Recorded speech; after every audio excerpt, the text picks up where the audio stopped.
Yippee out here.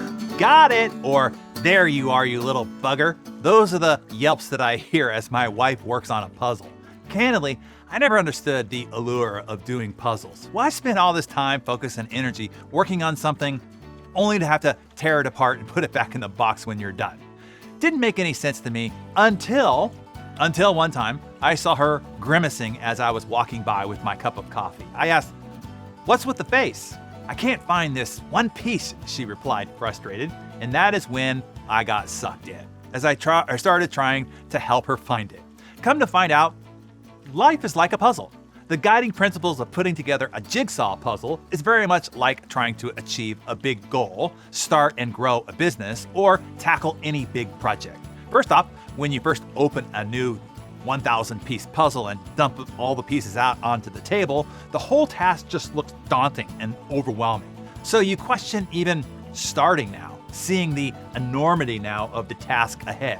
That's the same feeling you get when you start a new business, or begin a new big project, or declare a new big goal. The enormity of the task ahead hits you, and it suddenly feels too daunting and overwhelming. And that is when most delay or procrastinate or push off the idea altogether. But you have to just dive in and start flipping over all the pieces and sorting them out into more manageable piles, the same way you start any other major project. The next step is to figure out what image you're putting together. Imagine dumping 1,000 pieces out on a table without an accurate and clear picture of what the end product is supposed to look like. It would be impossible to put it together. But that is how most people start a business or a goal or a project. They don't have a clear picture of what success, what the end product is supposed to look like. And then they wonder why they can't find the right pieces to their puzzle, right? Another factor I found is the end picture has to be interesting to me. If I'm going to spend all this time studying the intricacies of all the little parts and pieces, I better at least really enjoy the picture that I'm building. I am endlessly fascinated by people who work in jobs or even have businesses that they are actually not that interested in. WTH, man! You have to spend your time putting something together. You might as well spend it on something that you're inspired by, right? That idea alone is worth the price of admission here this morning, by the way. Now, here are a half dozen tips in putting a puzzle together, a jigsaw puzzle, and the great puzzle of life. 1. Build the border first. Boundaries create order and provide a sense of security. In achieving goals, this is setting up your achievement management system, the planning, the prioritization, right? The key metrics and the tracking systems to give you the framework to operate within. Number 2, you can only work on one piece at a time. And this is true in life too. Too often we are trying to do too much at the same time. It is important to remember that we can do anything, but not everything. If we are trying to do everything and try to get everything done, we will get very little actually done, and we will be stressed all along the way. Puzzles, like life, have to be focused one piece at a time. Number 3, don't force a fit. You think a certain piece should go together, you want them to go together, but if you force them together, it will ruin your entire puzzle, your entire goal, your entire vision.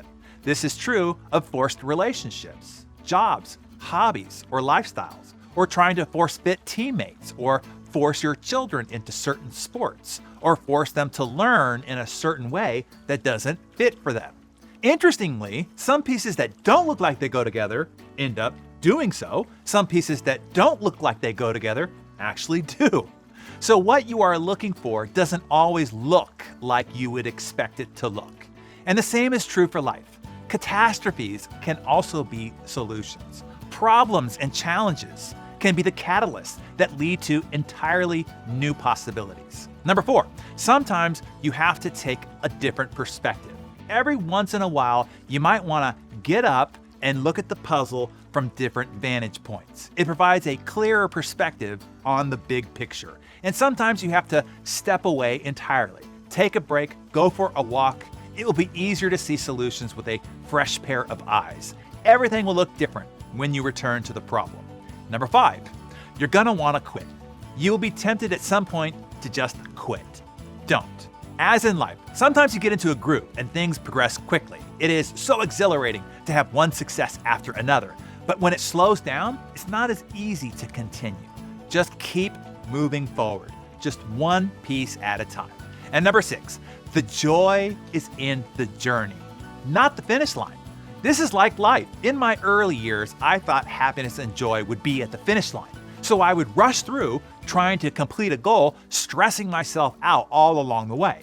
Goals, like jigsaw puzzles, once you complete it, the fun is over. Sure, you might step back, take it in, hey, maybe even let it sit there for a day or two while you gander upon it and feel proud. But to have fun again, you have to clear the space for a new puzzle. The joy is in the journey. It's in the building process, not in the completion, not in the finish line. And really, life is really one big puzzle.